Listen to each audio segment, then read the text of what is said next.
Soy Martín Ochoa Escudero, neuroradiólogo, y en este video estudiaremos la anatomía radiológica del conducto auditivo interno. El conducto auditivo interno también se conoce como meato acústico interno.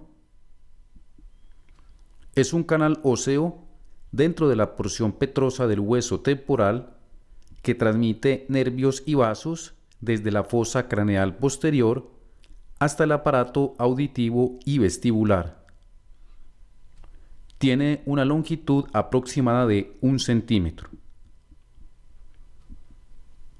Dentro del conducto auditivo interno encontramos los siguientes contenidos: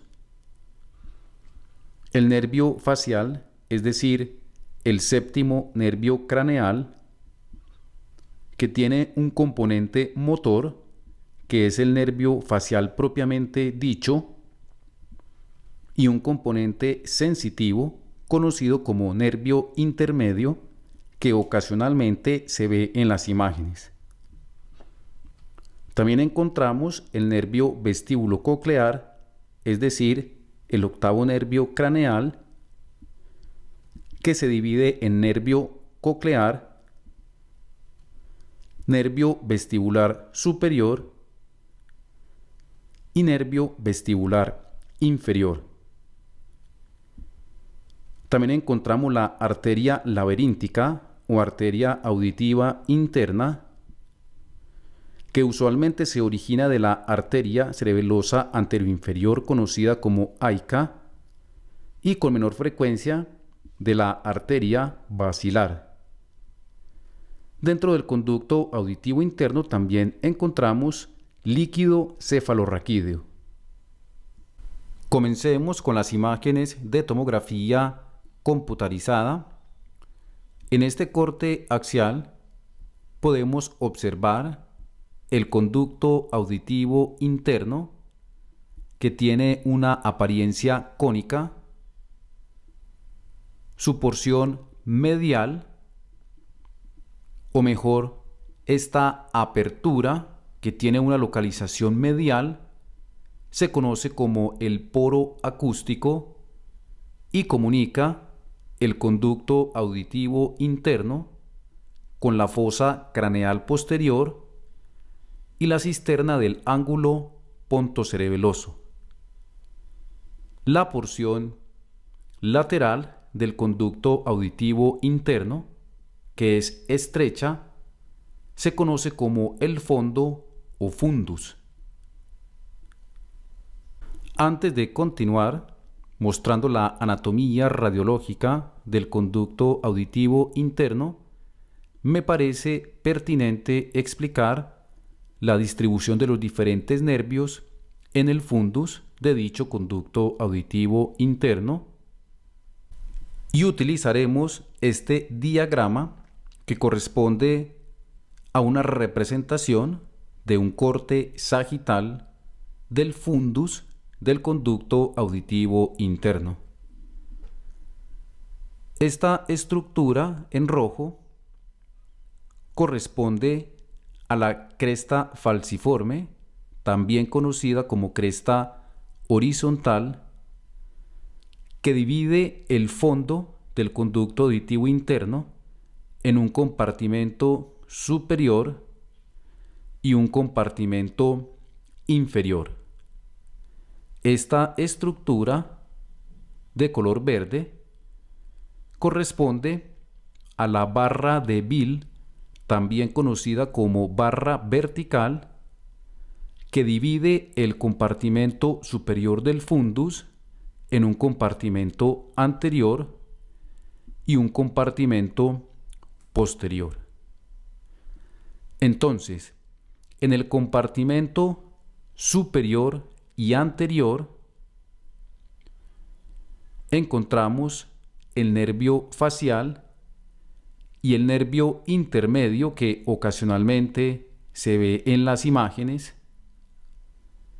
En el compartimento anterior e inferior encontramos el nervio coclear En el compartimento superior y posterior encontramos el nervio vestibular superior y en el compartimento posterior e inferior encontramos el nervio vestibular inferior.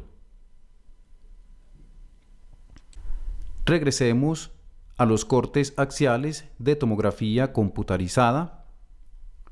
Observemos el fundus del conducto auditivo interno y podemos visualizar esta pequeña estructura ósea de apariencia espiculada que corresponde a la barra de Bill o barra vertical.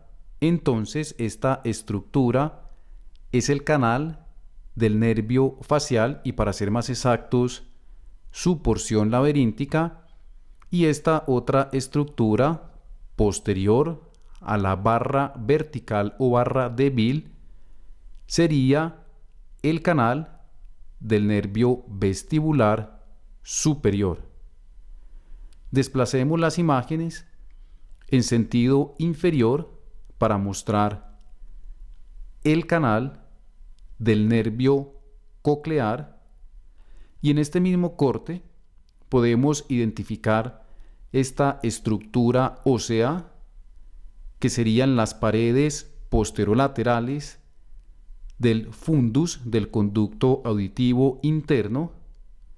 Esta estructura se conoce como la mácula cribosa y es una lámina ósea que separa el vestíbulo del conducto auditivo interno y es perforada por las diferentes ramas del nervio vestibular, las cuales se dirigen al vestíbulo y a los canales semicirculares. En este mismo corte podemos observar esta otra pequeña estructura de apariencia lineal conocida como el canal del nervio singular.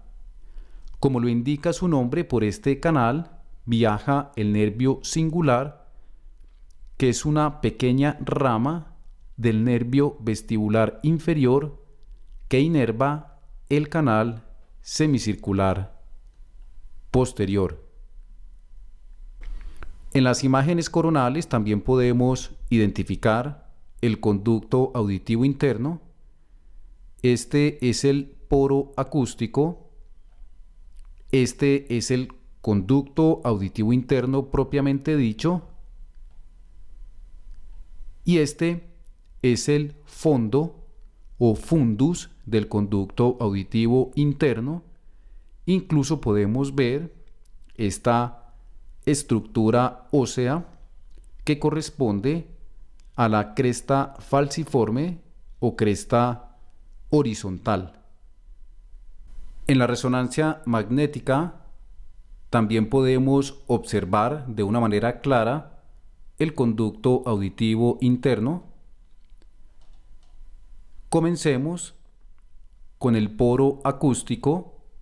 Aquí podemos ver claramente cómo el conducto auditivo interno se comunica con la fosa craneal posterior y la cisterna del ángulo pontocerebeloso a través del poro acústico.